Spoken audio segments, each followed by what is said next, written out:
Bum bum bum bum bum bum bum bum bum bum bum bum bum dum dum dum dum dum dum dum dum dum dum dum. Lavender Hour, episode Episode 51. 51.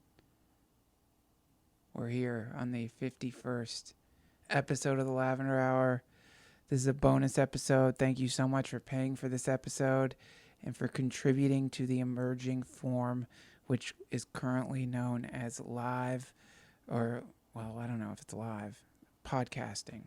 Why do you have that sound in your voice when Obama starts talking to poor people about poor people?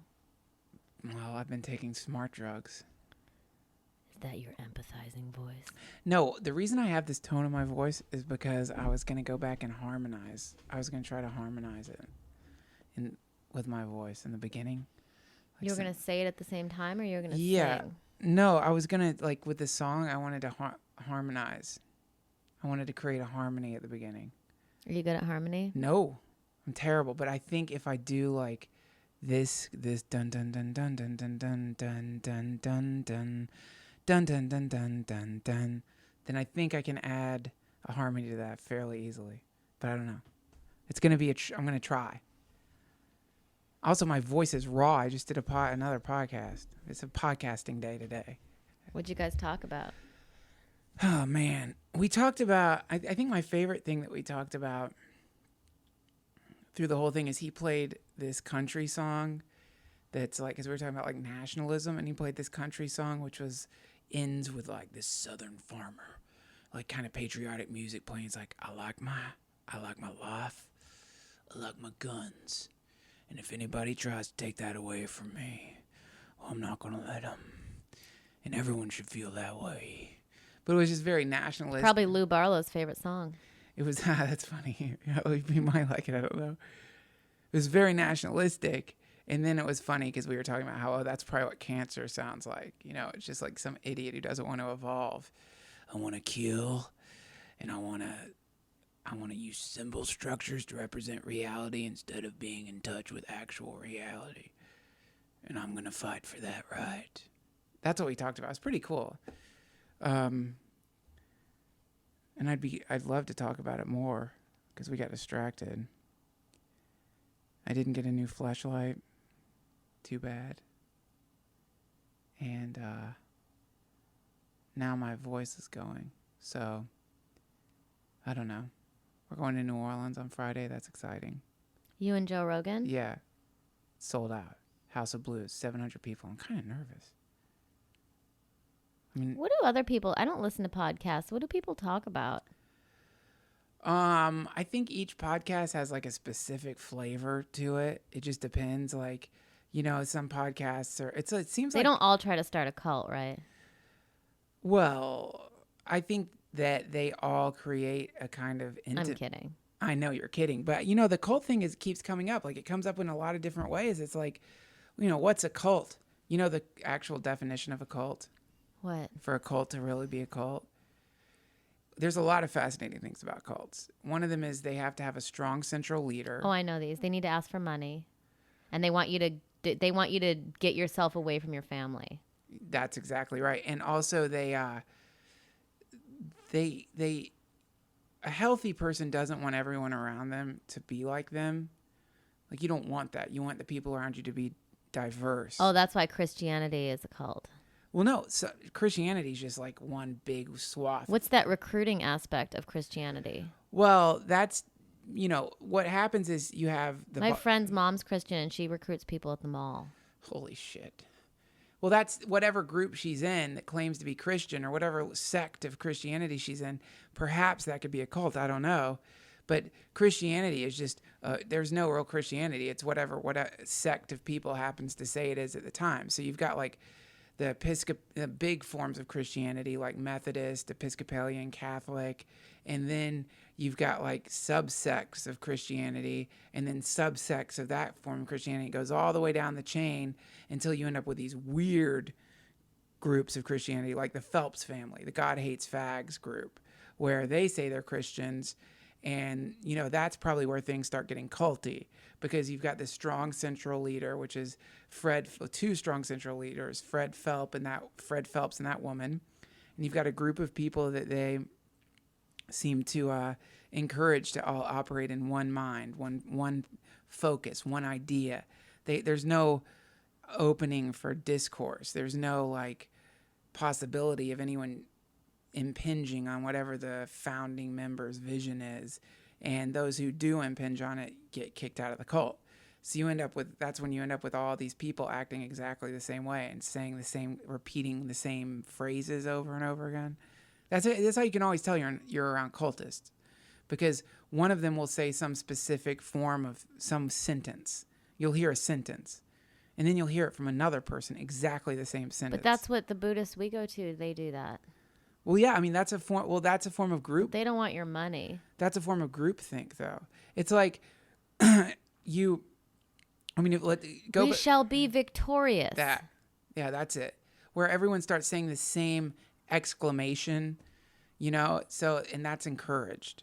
So but anyway, podcasts are interesting because they do create this kind of intimacy with people that I don't know that you can really get with radio, because on radio it's like you're trying to appeal to the broadest audience, and you can't. I guess people talk. I guess what's his name? That guy you make fun of so well, Lycus. He was more of a podcast than anything, because he pump it and dump it. Don't waste more than $30 buying a chick dinner. Here's what you do: if you like a chick, you get a number. You call her up and you say, "Hey, sweetheart, what are you going to be doing after dinner?" That way you save $30. Yeah. Hey, listen, ladies. Listen, men, if you like a chick, don't let her drink beer or wine. Hard liquor only. Yeah. It's rape tip number 1. Yeah. Take me out with a bong hit, would you, Tom? That's how he'd hang up on people. Take me out with a flush. Take me out with a shotgun blast. So but it's what a dork. I know. But and when you come across a follower of Tom Likas, that's where things get My brother's friends like Tom Likas. Yeah. His someone told me about he's got this thing with the Tabasco. You look up Likas 101 online. He has that thing where he has the guys carry Tabasco in their pocket so that they can put some of that in the used condom when they leave the chick's house, so that she doesn't flip herself upside down and empty the contents of his used condom into her. Is that turning you on? No. Into her. Why are you making that noise? I'm just kidding. It's not turning. It's disgusting. It's stupid. Like a woman wants to have his disgusting baby. It seems bad. It seems like a fat man's idea of how women function. He's gross. He's like one of those guys who's got he's really fat. That's not bad. Really fake confident, and then yellow teeth and a yellow personality. His personality is yellowed. His personality is like yellowed teeth.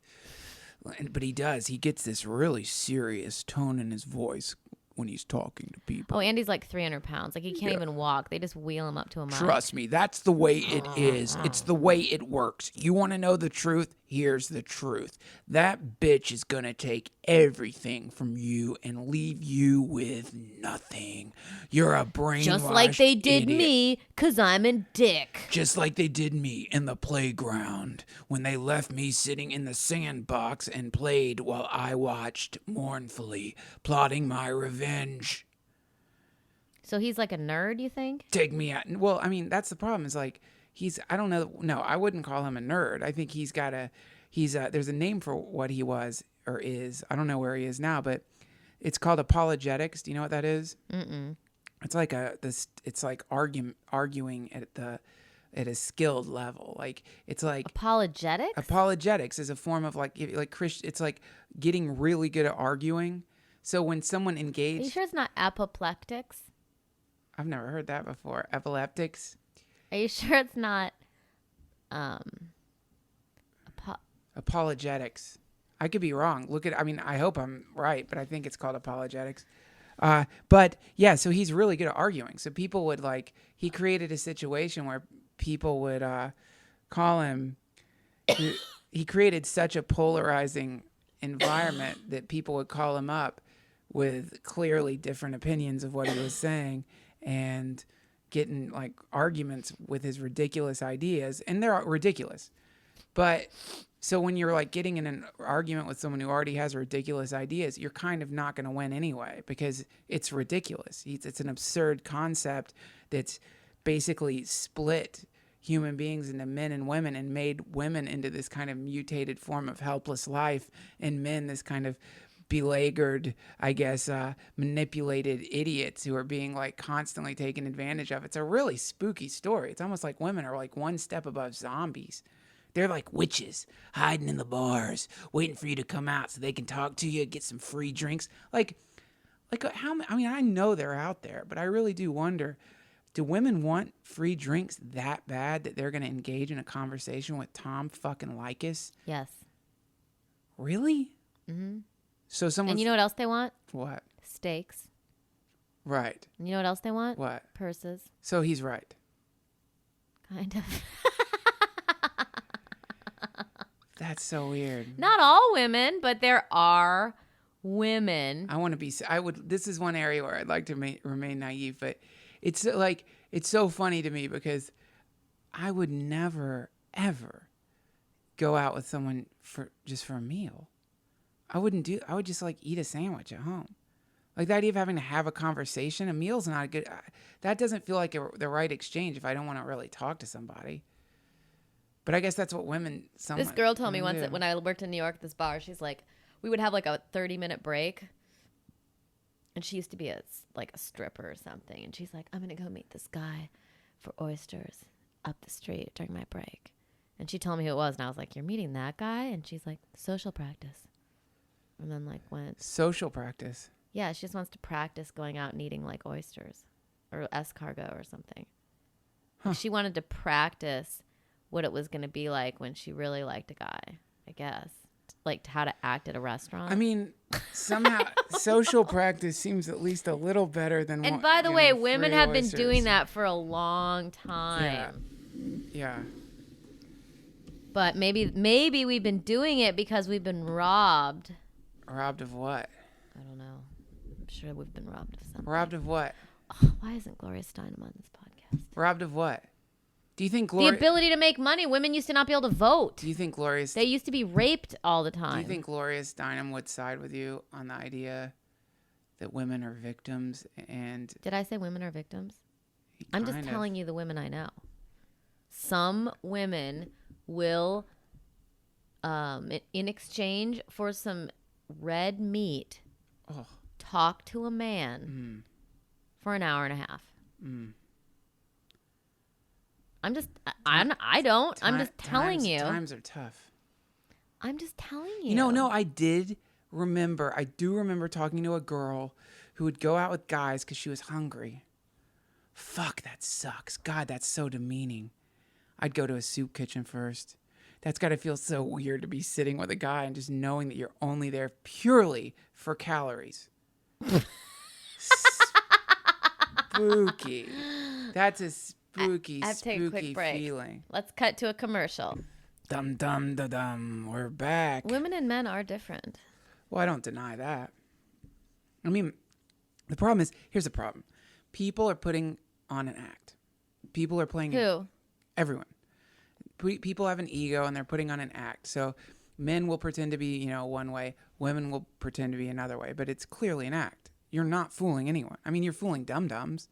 But everyone can see right through it when you're doing a game, when you're, lost in some kind of behavior pattern that you think is somehow separating or differentiating you or identifying you as something superior. Anyone with an ounce of intelligence can look right through it and see what's underneath it all. So it's like when people say women are different, I agree. I think women are playing different games that have been taught to them. But I think that underneath all of that, I think that we're very similar. But because of the current operating system that we're running right now, certain behavior patterns, ways that women talk, ways that women behave, ways that, misogynists act, this is all just a game. This is all just a silly game. And also the roles of women have changed throughout history. I mean, if you go back to the farthest reaches of time and look at the early hunter-gatherers, you'll see that we were a matriarchal society, and the women. Well, we're on our way back to that. You think so? Yeah, totally. What makes you think that? Because women don't need men anymore. But that's not the same thing. It's like you seem to be kind of like fixating on this idea of needing or this kind of exchange or commerce or something. Like the reason that you do everything's based on need. But it's like when you think, but like the idea of a woman or the idea of the goddess or the idea of like a femininity cult is this idea of openness and giving. You're just talking like a man. It's the idea is not for women to adopt the domineering. What is Terrence McKenna has just such a fantastic word for it. The male dominator culture. It's not to become a dominator. That's not it. The idea is to tune into what's powerful about the feminine energy, which is the opposite of selfishness as much as it is an openness. I mean, think about it. Like just biologically, women are receptive. To become pregnant, something has to go inside of you. You have to take things in. You grow a life inside of you. It's all about embracing and opening and taking things in. You breastfeed. Every human on the planet outside of people who got bottle fed has been breastfed by their mother. You give your like life's energy to your child. So that's femininity, and it's incredibly powerful, and it's the opposite of, the masculine energy, which is piercing and, pushing over and pushing down and overcoming and dividing. So it's like the idea of a goddess religion, which so many hippies talk about and so many anthropologists try to figure out what this might have been like, is one where it's more of an open. It's like the opposite of the patriarchy. It's the opposite of it. I don't know exactly what it would be. I can't really imagine what it would be. But when I see someone like Michelle Bachmann, or when I see someone like, what's her name, the nutbag, Sarah Palin, I don't really see femininity as much as I see masculinity inside a feminine body. Did you hear Palin fucked a black guy? Yeah, I did. I read that. Yeah, and also that I read a baseball player. Basketball player. Well, whatever. She fucked a basketball player. Before she was married. I don't see what the big deal is. She never said anything about not fucking black guys. No, I just think it's funny that there was a black guy in Alaska. I'm sure there's plenty of black guys in Alaska. You don't think there's black guys in Alaska? I mean, it's a touring basketball team anyway. Hey, don't ruin my joke. Oh, that's a funny joke. I don't know. I think that it's like the whole idea of this thing is not to like the antiquated thing is this. We can't live with the dominator culture anymore. It doesn't work. There's too many people on the planet to be a dividing alpha male. It doesn't work. When did women get this like competitive thing happening? Like where women don't help other women? Well, which is kind of a phenomenon. It's imitative. It's the feminine energy imitating male. Yeah. It's just imitating what, any smart person, I guess, would look out into the environment and say, oh, well, that's working. So I'm just going to adopt those traits and it'll work for me. And it does. I mean, that really does. That energy does work. So much is fueled by it, but it's like, fuck. Think of what would the opposite of that look like? We're talking about, instead of a dividing, penetrating force, we're talking about a force that's trying to bring together and nurture and like giving, What does that look like? I mean, that's why in Tibetan Buddhism, they always say that you should think, think of the, to understand compassion, think of everything as your mother. And of course, initially when you hear that and you think of your mother, you might not have like immediate warm feelings because everyone's got karmic drama with their parents. But if you take one step back, or even better, look at a child with their mother. Like look at a child being held by their mother, or a mother breastfeeding, or like you see the level of intimacy between a mother and a child and the pure love and compassion flowing out of the mother. That's feminine energy. Now imagine that on a global scale. If everyone was treating each other in that way, if somehow God knows how that would work. Business was based on that model, a model of instead of, Well, that's not capitalism. well, no, it's something brand new. It's something completely that we don't know. So when you say it's coming, women are, it's coming back. It's like, well, is it coming back? Or are women just figuring out how to act like guys to gain power? Because that's more of But what women can't help what they're like. What do you mean? You can't disguise the feminine energy. It'll still be there. No, I think If the power goes to women. you can do a pretty good job of disguising it. I mean, I've seen a lot of fucking dude girls. I run into them all the fucking time. You see them all the time. What's it do? Not a lesbian? No, not a lesbian at all. I've seen some of the most feminine lesbians. I see feminine lesbians all the time. I'm talking about when someone's like caught up in the game of trying to dominate, be in control, be the best, be the top of the charts, be the fucking whatever. It's like that's a dude. That's like every like emperor. That's the Khan. That's the great conqueror energy. But that's the fighter. That's the competitor. But it's very rare that you run into it's not rare, but when you do run into that, like take your friend, when you see Lynn with her kids, what's more beautiful than that? It's like so cool to watch a mother who's like working really hard at being a mother, and you see that energy. It's so much more interesting and fascinating than to see, just somebody who's like, I don't know, fucking on the eternal capitalist stairmaster trying to climb on top of everybody's skull to get to some imaginary treat at the end of the tunnel that's just you being old, depressed, and hopeless because everything you were going for, of course, didn't pan out. Do you think the only thing worth doing is having a baby? No way. I don't think you have to have a baby to be a mommy. But just because you're ambitious and you get somewhere in your life, why does that mean you have to end up being old and depressed? Well, it doesn't work. Without a kid. It doesn't work. I didn't say you have to have a kid. I'm just saying that when you're running after that carrot, we've talked about this probably a million times. I hope we haven't talked about it too much.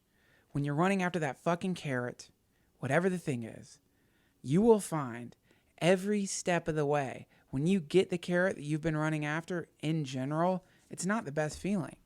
It's always more anxiety, more fear, more suffering, more worry, more nervousness, more than anything, more paranoia. I mean, look at most rich people. Not all of them. There's some wealthy people who are loving life and just sucking the energy out of life in a really cool way. But look at most wealthy people, scared as shit, all wrinkly and fucked up, or they get their lips all pumped out and they get their vagina fixed. They try to work their exterior body. They try to repair and fix. They're always working on the upkeep of their exterior body because inside is a rotting, festering cavity that used to be a soul, but it's just crumbling in like when someone has an abscess in their tooth and is ignoring it. And that's why generally these types of people, everything they say sucks. It's like when someone has a bad tooth and their breath is kind of bad, and you can tell. It's the same thing, only it's not their breath, it's their language, it's their action. Because what's inside there is festering because they ignored it. It's the old, polish the bird cage instead of feed the bird. If you just polish the bird cage, you're going to have a nasty, rotting fucking parrot in that bird cage before too long. So in the same way, that's what people do. They try to go for this fucking the external universe, the material universe, the car. Oh my God, the fucking car. What's worse than that? I was in West Hollywood, and there are some guys there who are driving around. You don't see it in our side of town. Yeah. They are so proud of their cars. So embarrassing. And that just must mean there's girls who are impressed with cars. Sure, but what does that mean? That just means that dum-dums are fucking dum-dums. All that means is that there's a silly cycle happening. That's all. And I'm not saying that cycle is evil or anything like that. I mean, I think it's a normal thing, but I have run into these fucking guys. The late life swinger. It's hilarious. Run into a 55-year-old swinger, a 55-year-old partier, a 55-year-old person who has been sick. Man or woman, who's been trying to eat plastic fruit their whole life, and they wonder why they look like shit. It's like when you run into them, it speaks for itself. Just look. I mean, take a fucking look at Larry Flint if you ever want to know what happens if you have endless access to pussy and drugs and money. Look at that man. What's wrong with him? Does he seem healthy? No. Look at Steve Jobs. Does he seem healthy? He seems healthy. Look at fucking, you know what I mean? You run into these people, you see them on TV, you see them, and they are collapsing into themselves. Yeah, but what about Rupert Murdoch? Oh, he looks great. Rupert Murdoch looks like 3 fucking full moons away from turning into an iguana. These people are, these people are, so you know, I heard of this, like the Dalai Lama did some kind of speech or with all these rich people in Beverly Hills, and he's like, you guys have all this money, but I went and looked in your medicine cabinet when I went to use the bathroom, and it's filled with drugs. It's like, when did that happen? I just heard about this speech. I don't know for sure that it's true, but it is true. I mean, it's like, already got fired.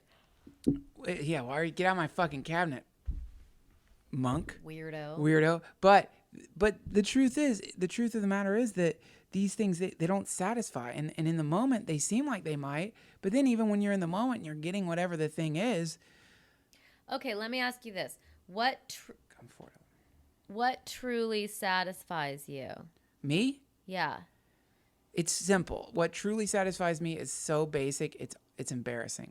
Sex, exercise, and creating stuff. And focus.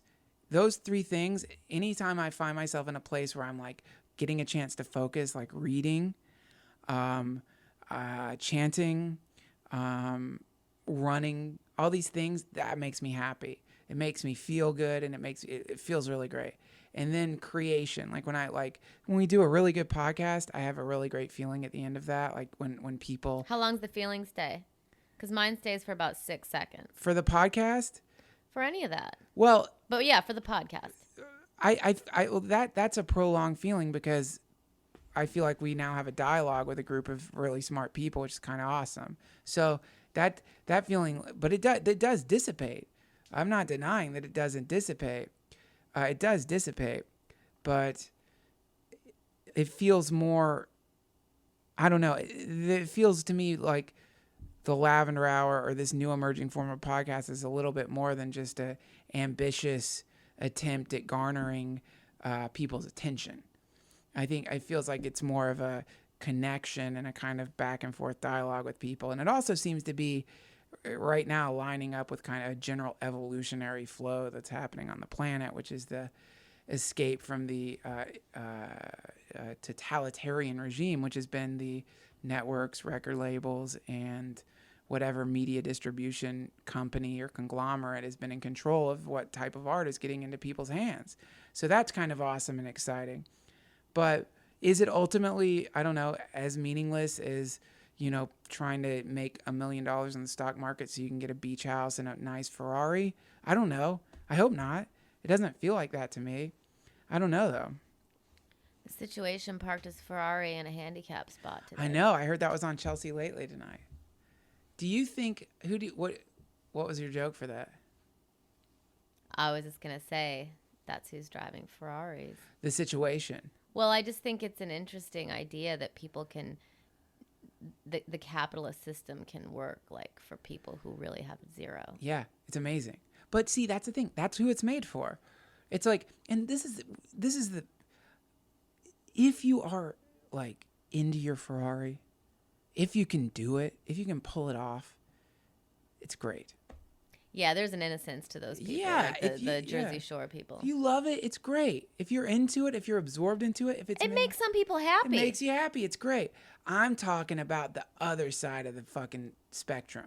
That first side of the spectrum, those who dwell in the Garden of Eden, in the material Garden of Eden, and they really fucking get off on like wearing like designer clothes, and like they get off on elitism, and they get off on, the humble braggers, the fucking people who polish their Emmys.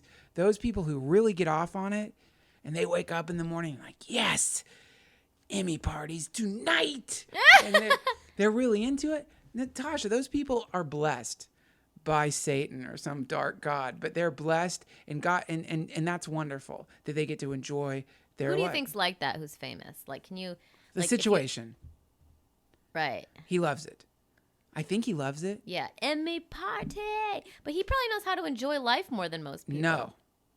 No. He just is fixated. He's able to fixate on something. His attention has been grabbed by the Ferrari. His attention has been grabbed by the material universe so completely that he's single-minded in his focus. So he's in the moment. Exactly. That's it. He's in the moment, single-minded. And I don't know, I love to think that at night the situation writhes around in bed in some kind of Dostoevsky style existential horror and nausea at the fact that, just knowing that he's having to constantly put up this act of being pleased with all the endless interviews and paparazzi and having to put on this show to kind of keep this idea up, which he knows deep, deep inside is a complete farce. I love that idea, but I don't know. I don't think that really happens. That's one. I think that's one part of the population of these people. The other part of the population are the people who are getting all this stuff, but as they get it, they realize that they're miserable. They realize that every single step forward is a step backwards from happiness. And that, to me, is the most fascinating type of person, because I think that's the person who is so fucking close to like true spiritual realization. Why do you think they're close? Oh, because they've been given like this incredible gift. If it's one thing to like go off and be a monk or go off and become a renunciant or really decide you're going to focus on your spiritual path and let go of your attachment. It's one thing to do that if you've never had a lot of stuff. It's one thing. But I mean, if you look at the story of the Buddha, what's so special about that story, or one of the really awesome things about it, is he had everything. He had a harem. He was a prince. He had a harem, lived in a palace, had anything that he desired. So do you have to renunciate? Renounce? Do you have to renounce the things of the material world? No, do you have to renunciate? You have to enunciate your renunciations. I think you have to be honest with yourself. It's pretty simple. You need to eat when you're hungry. You need to sleep when you're tired. You need to, if you start, you need to enjoy the things you really enjoy, to do the things you really enjoy. To be quite honest with yourself and think, oh, this is what I want to do right now. This is, and of course, I'm not talking about like when you have responsibility and you need to take care of business, but I'm saying in waking life. How many people, I can remember a friend of mine telling me how her mother wanted to be sophisticated, so she was going to start listening to jazz. So she bought all these jazz albums. Her mom did. Her mom did, and she sat down and listened to jazz, but she hated it. She didn't really want to listen to jazz. She wanted people to think she listened to jazz. So instead of listening to whatever she really wanted to listen to and really getting that thing the situation's getting, she was putting on an act, doing a little farce, doing a show. And I've done that too, man. I've like picked up the most, complicated book of poetry, or like grabbed some kind of really advanced book on philosophy by Schopenhauer or Hegel and sat down with it and for like days just tried to read this shit in misery. No interest in it at all. And the end result is just I'm not doing anything. Yeah, but the problem is like this happened to me 2 days ago. I was like, I'm going to yoga. Yes. And I could only go in the morning. So I was like, I had my friend pick me up because we would go together. Yes. So she came at 6:35 for a 7 o'clock class. Yes. I get to the yoga, and I don't drink coffee. I'm pissed. I'm tired. Yeah. I have a big day. Yeah. I get to the yoga studio. I do it for like the whole time. Every pose. Mm-hmm. It's an hour and a half class. Every pose, the first 15 minutes, I feel like killing myself. And finally, after about 20 minutes, I was like, in my head, I was like, I cannot take this any longer. I want to go back to bed.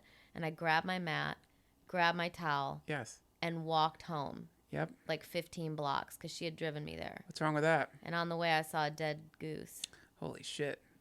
But I was trying to be healthy.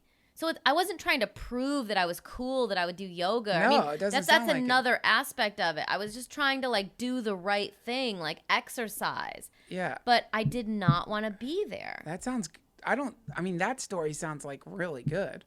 It's why? A healthy, good story. That I left? Yeah. But why am I forcing myself to do stuff? Didn't. You listened to your body. You did exactly the right thing. You listened to your body. Your body didn't want to be by a vent. You were tired. You needed rest, and you went home and Oh, because rested. it was doing Bikram and it's Yeah, hot. your body was tired, and you did the exact right thing. It's like so many people don't do that. So many people do the opposite of that. Now, you have to learn to differentiate laziness from genuine needs of the body. But I mean, like, when I threw my back out the other day, it was because I was doing the opposite of that. I just started working out again. I threw my back out, and I could feel that my back was like off. I did something to it, but I was like, fuck this, man. I'm going to push through this. I got to start going to the gym more. I have to start exercising more. I'm going to go to the gym no matter what, and I'm just going to push through this fucking thing. And so I went and fucking did chest exercises and shoulder exercises. I thought you said you threw your back out having sex. I did. But then right after that I went to the gym. But who were you having sex with? The dog. She's fast. Fucking hard to catch. Don't you fuck our dog. She's hard to catch. When she sees I have an erection, You she always hides. make a joke that you fucked the dog. Yeah, I do. Not funny. Like I'd ever fuck a chihuahua. How would that happen? It could. I'm sure it could, but it would be one of the worst things anyone had done on earth. It would be one of the saddest. Oh, stop it. most Stop it. terrible Stop moments. It. Stop it. Stop it. Sure, it's happened. Stop it. I bet $1 million it's happened. Stop it. It was funnier and it was just a quick joke. I don't want to think about it. I bet there's graveyards filled with fucked chihuahuas. Stop it. Pet cemeteries filled with chihuahuas that have all been just impaled on the throbbing cocks of their perverted owners. Duncan, stop it. Like in Shaka Zulu, like when they would impale people on those spikes. Remember that? Remember that awesome miniseries? I bet there's just so in LA every night you can guarantee if you hear a dog howling, it's a chihuahua getting deep fucked by some lonely, depressed devil. Duncan, are you quite done? Yes.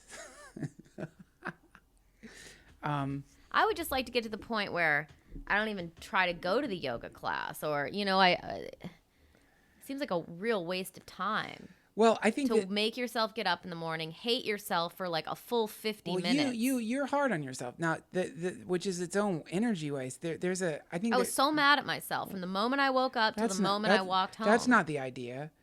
The idea. At least I left that dumb class. It's good you left, but it's like I think the number one step, because I've been thinking about this and I've been trying to enact it. What's the first step? What's the first step if you want to start making your life better? What's the first thing you can do to try to create a better situation in your life? And I think that is start developing focus.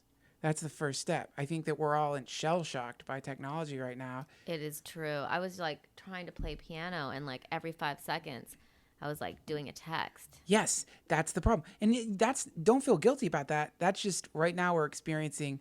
I feel so much better when I turn it off. Yeah. Yes. And I feel better when I put myself in situations where I've got to focus, like the yoga, dry yoga. I don't take fucking hot yoga. Dry yoga classes, once you get into yoga, you're pretty much in there. And I like that. It forces me to focus. But also, I've been reading these Game of Thrones books and have been absorbed in that more than I've been absorbed in a lot of things for a long time. And that's created this situation where you have to focus when you read. So you're getting this enjoyment, but on top of the enjoyment, you're also getting the added benefit of focusing your mind. And that a lot of people don't have time to read. Well, yeah, I know you always have time to read. I mean, if you have time to tweet, you have time to read. You don't have to read for hours at a time, but it's a good thing to do. I'm just saying, whatever the thing is you decide to pick up, make it fun, but make sure that it has to do with you focusing. Because the more you kind of build up that ability to focus, the more it'll follow you into other aspects of your life. So that when you do find yourself compelled to go on a fucking tweet storm or an email cycle or whatever the fuck, you might pull away from it a little bit more because your taste starts becoming more for your body. I don't think your brain wants to be spread out like a fucking chihuahua on a mattress. I don't think it wants to be splayed and stretched and ripped in a million directions. I think it wants to focus. Are you talking about a fuck chihuahua? Yeah. I think your brain wants to be the magnifying glass, wants to be the light through the magnifying glass. It doesn't want to be this diffused thing. But we're all fucked up, man. We're in a time period where we've just gotten this tsunami of fucking information, and we're kind of like in a dazed stupor, hobbling around on the technological desert, like staring at the sun and in a stupid trance. What are them drugs you got? Oh, it's called Alpha something. I don't know. Joe's got some new smart drug he's got. I have no idea. We'll see. Take him for the next fucking 2 weeks. See what happens. See if I get smarter. That's a funny idea. Smarter. But it apparently helps your focus or something, and also gives you really cool dreams. Oh, that's cool. It's got choline in it, which is apparently somehow induces like really cool dreams. So I'm looking forward to that too. You can have some. You can take them before you go to bed. I wouldn't advise it. You got to be up early tomorrow. Can we talk about something right after I turn off the oven? You can keep talking. You can intro. No, I can't turn off the fucking oven. I'm going to turn the oven off. No, I mean, I'm not going to talk. I feel crazy talking to myself. God.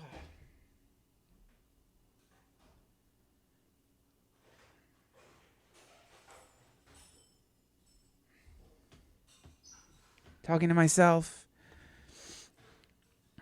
I'm talking to myself. Hey, you guys, our podcast is on iTunes, by the way, now. So we'll post a link on how to get that. The bonus episodes are going to be on iTunes if this is a bummer for you to pay for these downloads. But on iTunes, they apparently you have to charge $2 if it's over a certain length of time. So it's $2 on iTunes, $1 here. So you get to decide which ones that if you're going to keep paying for these, which ones it's going to be. And hopefully you will help us keep this weird experiment happening. Does my voice sound as fucked up as it? I'm talking to myself right now, by the way. I feel like I should have a cigarette and be in a New York skyscraper late at night looking out over hookers, telling some stupid 80s movie. Natasha, wasn't there some dumb 80s movie about... Did you really talk to yourself that whole time? Yeah. What'd you say? I told people our podcast is on iTunes now. The bonus episodes are on iTunes, if anyone's interested. And I just kind of rambled. I could get into that. I think, doesn't Marin talk to himself? I'm sure. Marin does like his own thing where he talks to himself and then he goes and interviews someone and then he kind of like sandwiches it in between his monologues. Right? That's how he does it. I don't listen to podcasts. I just started listening to some. I want to. I heard of a good one. What one? Kulop told me about it. I'll tell you later. What is it? I don't remember. You don't remember the name of it? I wrote it down. Can I go get it? Yeah, go get it. And when you go away, I'm going to get it. Here I am in New York. Out there, you can hear the sirens blazing. Hookers swishing around on the street corners. And we're all wondering, what are we doing here? What are we here for? Do you want to take over the Lavender Hour by yourself? Why do we wear designer? No. No, it's funny. I just think it's funny that What's funny? That you like talking to yourself. Well, I've got to, Natasha. You've got the attention span of a fucking hummingbird. I really do. Wait, hold on. I want to tell you the name of this podcast. Don't you want to know? Yeah, I really want to know. It's so important to me.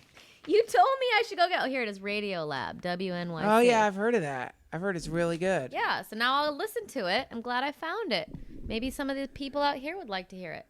Yeah, tune into Radio Lab, everybody. I've never heard it. Let us know what you think. In fact, why don't you guys watch Radio Lab or listen to Radio Lab and transcribe it and email it to us so we can read it? I don't want to listen to it. It takes too long. I'm just into books now. I feel old-fashioned, but I'm just loving reading. I just love reading. It's really like making my life so happy just having a book to go to every night. It's the greatest, most simple, awesome pleasure there is. And I totally forgot about it. When I was a kid. You don't fall asleep reading? I did it first. I would read and then I would fall asleep after like 20 minutes, which could be because I need glasses. But the more that I've been reading, now I can read for like 2 hours or an hour straight, an hour and a half straight and not have that weird reading fatigue that you get because I can get that in the day, but not at night. At night, I just get tired. Because the problem is, I like to get up at 7. You got to go to bed at 11 to get up at 7. Oh yeah, that's rough, man. It's That's like what sucks. that late night fucking reading late at night and just like knowing that you've got hours ahead of you to read if you want to. It's a real great pleasure. It's really cool. Like And if you start at 8. start at 8. Doing it, I mean, it's the best. Whenever you just when your brain starts, I have think this terrible habit of filling out my schedule with like everything, overfilling your schedule. with just dumb stuff. Like what? Well, give us an example. Well, I used to spend. It reminds me of how I used to be with money. I couldn't have extra money. Right. I would figure out a way to spend it. Right. And like that's how I am with my time now. Right. Like if there's like a break between 2 and 4 on a Saturday, I'll like schedule a painter to come help me like hang something. You think you're running away from something? Probably. What is it, doctor? I have no idea. It's whatever comes into your mind when you're sitting by yourself in a room with nothing to do. Oh no, I like that. Why don't you schedule some of that in your schedule? That's the problem. I love it. I love being alone. I love just like thinking and reading and puttering. Just don't give myself time. That's a funny thing, you know. I love that. It's such a fascinating thing. Human personality. You're like, I don't give myself time. Who's the other you? So there's like the you doing the schedule, and then there's the other you who likes puttering, and you're not giving that person time. Why have you divided yourself into two things? That's a good point. Isn't that fucking weird? You're like, you've bifurcated your soul. There's like some part of you scheduling, some part of you puttering, and they're in some... Yeah, who's this scheduling bitch? Who is that? What is that? I know what she is. What? Dude girl. Is it a dude girl? If you become a Hollywood dude girl, it's bad for your complexion. Don't advise it. You're going to have to get your lips pumped and your face will fall off in a couple of years. It sucks. Don't do that. Haven't you run into these people? You fucking run into them in real life when the makeup's off and it looks like a goddamn Tolkien spider is at its fangs sucking their soul out for the last 4 years. You don't want to be that. Don't hit that wall. Meanwhile, you like... Duncan, shut up. I'm not going to be that. Well, if you don't fucking get enough rest and you're constantly working and you don't give yourself time to rest, then yeah, your face will fall off. You'll have to get your lips poofed. You know, like no one. No, I won't. No one who's living like no one in LA and beautiful LA weather, especially who's got a really cool job, when their makeup's off, they should not look like a geriatric Yugoslavian gypsy. Who did you see that looks like I've seen tons of people that look like that. Are they 60? No. Young and they're just like, the reason is they're fucking blasting themselves on dope. They're like drinking way too much, but more than anything, they're fucking always working, filling up their time, like just constantly running. Don't you know that Pink Floyd song? Holy shit. You and me Digging away the moments that make up a dull day. Fritter and waste the hours in an offhand you just say 'em? way. What's that? We just say the lyrics. The sun is the same in a relative way, but you're older, shorter of breath, and one day closer to death. I love that song. What song is that? I don't know. It's on Dark Side of the Moon, I think. It's great. It's just an existential anthem about fucking running yourself ragged until you fall apart. It's just... I'm sorry I'm eating. Oh, who cares? I'm just happy that you're able to like talk Fit it in? Fit it in. It's good that you're able to fit this hour into your incredibly busy schedule. It's amazing. I don't know, man. I you know, when you're working, it's really fun though. That can be fun when you're working. Yeah, totally. That's the whole point. When you're busy, it can be fun. When you're working those days and you really get caught up in something you love. There's nothing wrong with that, man. That's a good way to live. It's not work. It's not work. No, it's like it's when if you're lucky enough to get that state, man, it's like an incredible thing to feel. It's when you feel guilty about getting paid. That's how you know you're doing something good. Either that or you're a fucking asshole thief. But generally, if you're doing something you love and then you start getting money for it, my Christ in heaven, an ambrosia. It's an amazing feeling. Which is why it's really cool that you guys paid for this episode, because I love doing these things. My God, it's so fun. I'd rather do this. Like if somebody could told me that I could do, if like someone gave me an authentic choice. Well, that's what you said the other day. Oh, sorry. Go ahead. What'd I say? Oh, now your interest is piqued. I did. Yeah, I am. I'm interested. What'd I say? I'm only interested in things I say. That Andy Warhol video, we have to post that. Of someone asked him a question, and they're like, "What? How did you paint that?" And he's like, he turns to this woman who's sitting with him. He's like, "Louise, how did I paint that?" He doesn't even answer his own question. I like that. It's pretty hilarious. I need to watch the video because you think he was a dick in it, so he probably was. I just want to watch and see if he was being a dick, or if it was part of his art thing. Like if it was part of his like trying to diminish the role, everything, just showing that you don't have to like go into like the struggle to be super successful, which it seemed like that's like this in this video I'm gonna post. This guy's like, the electric chair. Now that is my favorite painting, not only of yours but of any artist of all time. How did you make that? And Andy Warhol's like, I found the photograph and then I called the printer and then he printed it up in some different colors. That's how he made the painting. So great. I love that. That's fucking cool, man. That's like, because everybody wants people to go through hell. Why didn't you suffer, Warhol? Why you didn't spend hours taking the picture and sweating and working hard and thinking and squeezing your fucking brow together? He's like trying to like. He didn't even take the picture. He found it. It's beautiful. It's beautiful. Because it sticks a fucking. It's throwing a monkey wrench into the goddamn capitalist workhorse mentality that these cocksuckers are trying to embed in everybody's mind. It's fucking hilarious. What you said the other day that I liked, you said, what did I say? Very reductive. What did I say? Your interest is piqued. Yeah. Quote me, please. You said, you're either a child of an employee or a child of an employer. That's true. Yeah, right. Yeah. Because you said if someone would have told you could make money, your life would have been different. Well, no, not just told me. I mean, I'm not saying my parents didn't, suggest to me the idea that you can have your own business or something. Mine didn't.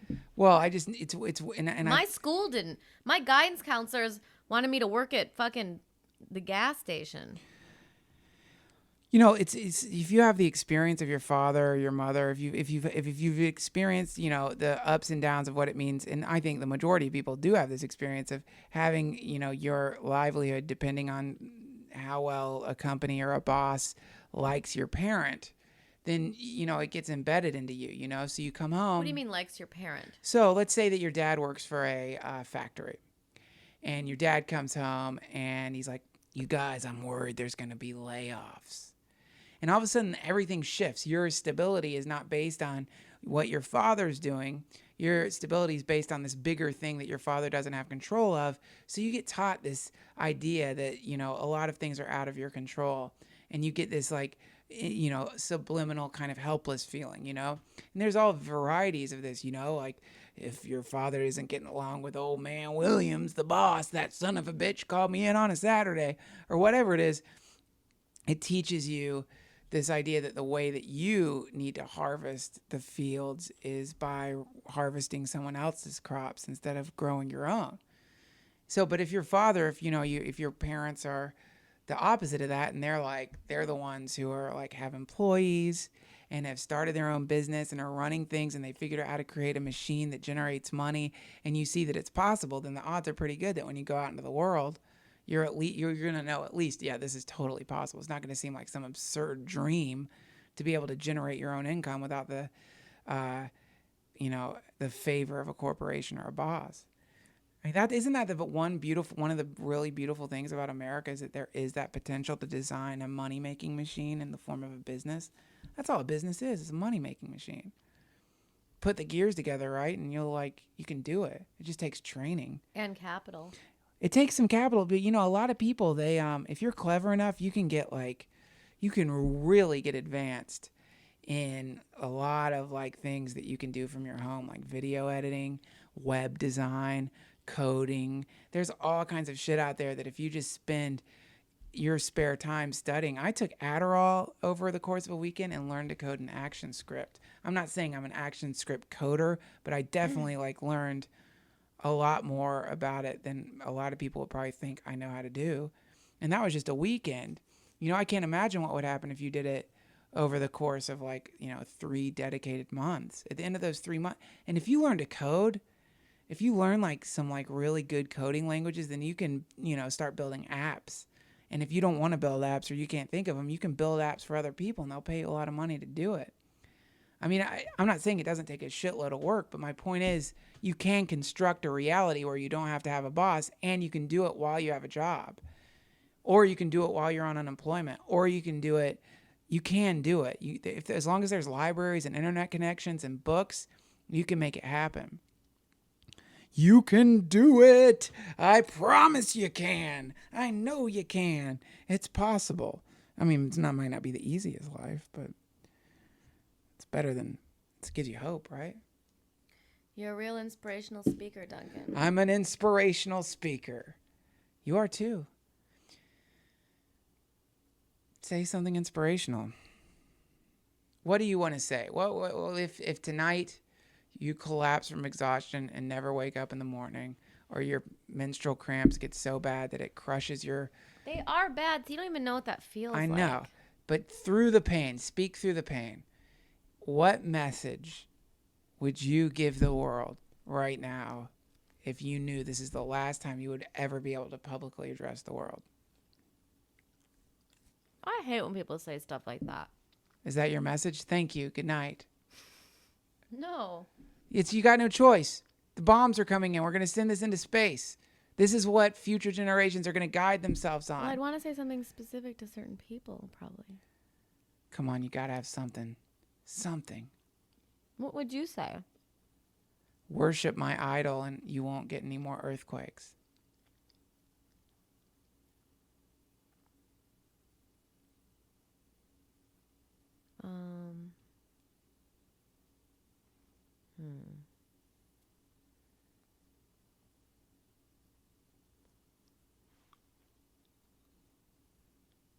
Still thinking. Pretty good. Well, may it's emptiness. And the great mother said nothing. We worship the idol of the idiot. No, I want to think of something. And the earthquakes still come. Can't you pause it and let me think of something? No, it's fun when the time's ticking. What will Natasha say to future generations of humanity that are going to depend on her one statement to build their new civilization? We'll find out after the... Those statements never help anybody. Sure they do. Love your neighbor as yourself. That's pretty good. Always look on the bright side of life. How about the sun will come out tomorrow? How about keep the sun out of your eyes and be yourself? Keep the sun out of your eyes and be yourself. Text 2463 if this is a motto that you will adopt. How about it's everything and nothing? How about American Buddha? Where it's competing cult leaders. I'd love to see that. Who will be the next Buddha? Let's find out. That would be hilarious. I want to see that show. Write it up. Let's get that Could made. Be a cartoon. Let's get that made, guys. I think you can make it. You get different various religious leaders together and see which the audience decides which one gets to start a new religion. People with different religious ideas have to do contests and tests. They used to have a show called America's Next Inventor or something. I heard about that. And every single invention had something to do with the toilet. How to keep poop off of you, how to keep the pee from splattering, a handle for your purse when you're in the toilet, a way for girls to piss when they're standing up. I've seen those. It was just one poop and piss thing after another. It's a shocking experience for some people, I guess. To have to, it is. Some people are hung up on it, man. I mean, it must suck to, I don't know. Using the bathroom in a public toilet for some people is the worst part of their day. Oh yeah, I know. There's people who won't do it. They just get bladder infections because they're just desperately trying to get to not pee. That seems more like a phobia. I don't want to put my butt where another butt has been. I don't know. I get it. Ew, I never thought of it like that. You never thought when you're sitting on the toilet that you're putting your butt where a million other butts have been? I'm usually tweeting. Well, start considering this. When you smack that butt down on that ivory throne, God only knows what butts have been festering. Hooker butts have been resting on that thing. Who knows? What about the little piece of paper that I sometimes forget to put down? Yeah, like that. Like that's going to protect you. The viruses are just punching through it like Mike Tyson, just knocking people out there, burrowing into your ass. I do it. I just decide I'm going to be diseased. What about those people? This is too gross, actually. Oh, it isn't. Like when you use the bathroom. Yes. After someone's been in there. Yeah. And it doesn't smell. Yeah. Like shit. Yeah. It just smells like they've never bathed. Oh, yeah. What is that? A stink cloud. Yeah, but it's not from them going to the bathroom. That's just how they smell. That's gross. Do people not bathe? Are you really asking me if people bathe or don't? This conversation is, just so you know, I got to check out of it. The last thing I checked, everyone on Earth bathes every day regularly. So I don't know. It's a mystery. I can't believe you smelled someone's body odor. It's not body odor. No, I know what you mean. See, the men's bathroom's different. People are standing. It's Sure. airy. Every men's bathroom I've ever been in, it's like walking through a field of daisies. When you go into a men's bathroom, clean as can be. Guys don't drench the seats. Guys don't intentionally piss all over the toilet seat so it's just covered in urine. They intentionally do that? Oh, sure. Drunks go in there and get mad and they just spray the wall. They go and it's a piss vortex. They don't even try to keep it clean. But it's guys, I guess the lesson of this episode is the bathroom is a controversial place and people need to bathe more. We have to go.